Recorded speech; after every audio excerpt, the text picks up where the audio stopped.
Hello! Hi! Welcome back to Aadya's channel. అందరూ ఎలా ఉన్నారు? నేనైతే చాలా బాగున్నాను. ఈరోజు మిమ్మల్ని ఒక ప్లేస్‌కి తీసుకెళ్తున్నాను. ఏంటంటే ఆ ప్లేస్ పేరు క్లిఫ్స్ ఆఫ్ మోహర్. ఈ క్లిఫ్స్ ఆఫ్ మోహర్ అనేది మేముండే ప్లేస్‌కి లిమ్రిక్‌కి 2 అవర్స్ డిస్టెన్స్‌లో ఉంటదనమాట. 2 అవర్స్ అవేలో ఉంటది. మేము ఒక ట్రావెల్ ఏజెన్సీ ద్వారా అది ప్యాడీ వ్యాగనర్ నుంచి మేము ఈ ట్రిప్ బుక్ చేసుకున్నామనమాట. 1 డే ట్రిప్. సో, వీళ్ళేంటంటే మెయిన్ ప్లేసెస్ కవర్ చేస్తారు. సో, ఈ ఈ క్లిఫ్స్ ఆఫ్ మోహర్ నుంచి మళ్ళీ బ్యాక్‌కి ఇంకా ఏమేం ప్లేసెస్ వస్తాయి. కొన్ని క్యాసిల్స్ చూయించారు. తర్వాత కొన్ని ఫేమస్ షాప్స్ చూయించారు. అండ్ మధ్యలో బ్రేక్స్ అండ్ రిటర్న్ మళ్ళీ ఈవినింగ్ 5 కల్లా మేము రిటర్న్ ఇంటికొచ్చేసామనమాట. మార్నింగ్ 8:30కి వెళ్తే సాయంత్రం 5:00కి. సో, ఒక 1 డే షార్ట్ ట్రిప్ అనమాట. సో, ఇలా దారిలో వెళ్తుంటే మనకి చాలా గ్రీనరీ కనిపించేసింది. ఈ క్లిఫ్స్ ఆఫ్ మోహర్‌కి వెళ్ళడానికి కొంచెం దూరం నడవాలి మనం. సో, కనిపిస్తుంది కదా! ఆ దూరంగా జనాలు చీమల్లా కనిపిస్తున్నారు కదా! అక్కడి దాకా వెళ్ళాలనమాట నడుచుకుంటా. But overall journey was fantastic అనమాట. ఈ ట్రావెల్ ఏజెన్సీ వాళ్ళు ఆహ్, అన్నీ తెలుసు వీళ్ళకి. ఎక్కడ మనం పార్క్ చేయాలి, ఎక్కడి నుంచి టూరిస్ట్‌లని మనం పంపించాలి అని చెప్పి. సో, ఇలా నడుచుకుంటూ మేము వెళ్తూ ఉన్నామనమాట. దారిలో కొన్ని షాప్స్, చిన్న చిన్న షాప్స్ ఉన్నాయన్నమాట. సో, ఆ షాప్స్ అన్నీ సరే లాస్ట్‌లో చూసుకుందాం అని చెప్పేసి మేమైతే స్టార్ట్ అయ్యాము. ఎండ చూసారా ఎలా ఉందో? మన దగ్గర 50 డిగ్రీస్ ఎండని బేర్ చేయొచ్చు. కానీ ఇక్కడ ఈ 17, 18 డిగ్రీస్ ఎండని మనం బేర్ చేయలేము. ఆ హీట్ అనేది డైరెక్ట్‌గా అనిపిస్తది. అది ఎంత వేడిలాగా అనిపించిందంటే చాలా వేడి. అండ్ ఈ క్లిఫ్స్ ఆఫ్ మోహర్ గురించి నేను 2 మాటల్లో చెప్తాను. దానికంటే ముందు ఈ చిన్న వాక్ ఒక్కసారి చూసేయండి. ఎలా ఎలా ఉందో రోడ్ అండ్ ఎలా ఉంది జనాలు ఎలా ఎళ్తున్నారో ఒకసారి చూడండి.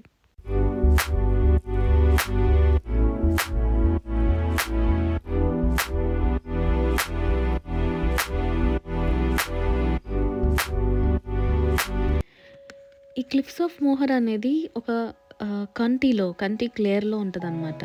ఏందంటే నియర్ బై ఇదంతా కూడా Atlantic ocean. So, near by అంతా అట్లాంటిక్ ఓషన్ అనమాట. ఇది చాలా పాపులర్ టూరిస్ట్ డెస్టినేషన్ అనమాట ఐర్లాండ్‌లో. డిఫరెంట్ డిఫరెంట్ ప్లేసెస్ నుంచి, కంట్రీస్ నుంచి వస్తారు ఈ క్లిఫ్స్ ఆఫ్ మోహర్‌ని చూడడానికి.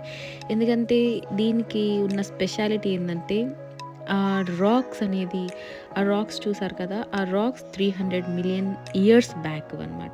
అందులో 20 types of different species birds ఉన్నాయంట. సో, మీకు క్లియర్‌గా చూసినట్లయితే అక్కడ చాలా బర్డ్స్ ఎగురుతున్నట్టు కనిపిస్తాయి.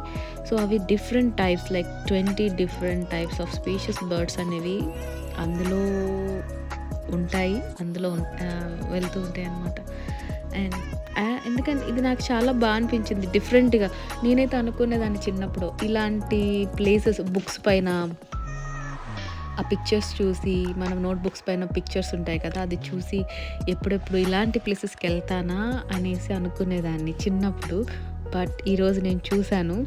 నాకెంతో థ్రిల్‌గా అనిపించిందనమాట. But worthable.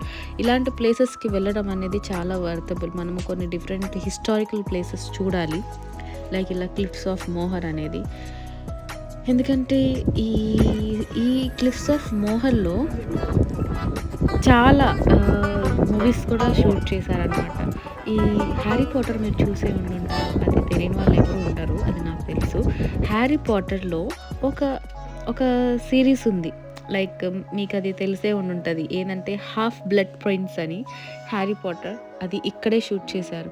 మీకు తెలియకపోతే వెంటనే ఒకసారి యూట్యూబ్ ఆన్ చేసి 'half blood prince Harry Potter' అని చూడండి. అప్పుడు మీకు అర్థమవుతది. ఓహ్! ఈ ప్లేస్ ఇక్కడేనా? ఇదేనా? అని చెప్పేసి. ఎంతమంది టూరిస్టులు తెలుసా? అసలు చాలామంది టూరిస్టులు ఎలా నడుచుకుంటూ ఎళ్తున్నారంటే ఫారినర్స్ ఎండకి తట్టుకోలేక పాపం వాటర్ బాటిల్స్ చేతిలో పట్టుకొని ఎంత ఎంత ఆపసోపాలు పడతా నడుస్తున్నారంటే. ఎందుకంటే వాళ్ళకి ఈ ఎండ అలవాటు లేదు కదా! ఈ ఇయర్ ఎండ చాలా అనిపించింది. ఏమో మరి మా లెగ్గేమో ఎండ ఇలా రావడం. ఆహ్, అండ్ చూసేయండి ఎలా ఉందో ఒకసారి ఈ క్లిఫ్స్ ఆఫ్ మోహర్ వాక్ అనేది. ఈ వాక్ అనేది మనం ఒక వే లాగా అంటే అదొక చైనా వాల్ లాగా అనిపించింది నాకు. అది ఒక బార్డర్ లాగా వెళ్తున్నాం అనమాట. దీనికి మెయిన్‌గా 2 వేస్ ఉన్నాయి. రైట్ సైడ్ ఎళ్ళొచ్చు, లెఫ్ట్ సైడ్ ఎళ్ళొచ్చు. మేము రైట్ సైడ్‌ని ప్రిఫర్ చేసాము. ఎందుకంటే right side is the safest way అనమాట నడవడానికి. లెఫ్ట్ సైడ్ అంటే చాలా షార్ప్ ఎడ్జెస్ ఉంటాయి. ఆ షార్ప్ ఎడ్జెస్‌లో నుంచి మనం నడుస్తూ వెళ్తూ ఉంటే అంటే మినిమమ్ అంటే ఒక 25 డెత్స్ అనేవి జరిగినాయంట అది స్లిప్ అవ్వడం. ఎందుకంటే నడవడం ప్రాపర్‌గా నడవకపోయినా స్లిప్ అవ్వడం అలా జరుగుతూ ఉంటదనేసి అటువైపు వద్దు అన్నారు. అంటే వెళ్ళేవాళ్ళు వెళ్తున్నారు. బట్ మేమంత డేర్ చేయలేదు.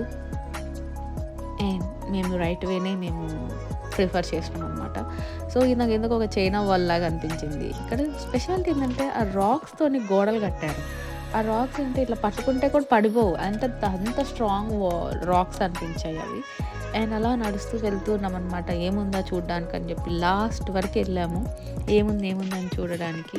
బట్ క్లైమేట్ మాత్రం ఎక్సలెంట్‌గా సూటబుల్‌గా అనిపించింది మేము వెళ్ళిన రోజు మాత్రం. సన్నీ ఉన్నా గానీ బట్ కరెక్ట్ టైం అంటే ఆ సన్నీలో ఉన్నప్పుడే మనం చూడాలి. లేకపోతే మంచు ఉన్నప్పుడు లేదా రెయిన్ ఉన్నప్పుడు మనకి ఆ క్లిఫ్స్ ఆఫ్ మోహర్ బ్యూటీనెస్ అనేది కనిపించదనమాట. సో, ఆ సీ మాత్రం ఎక్సలెంట్ అసలు చూడడానికే 2 కళ్ళు సరిపోవటం లేదు. అండ్ ఒకసారి బ్రీఫ్‌గా చూసేసేయండి.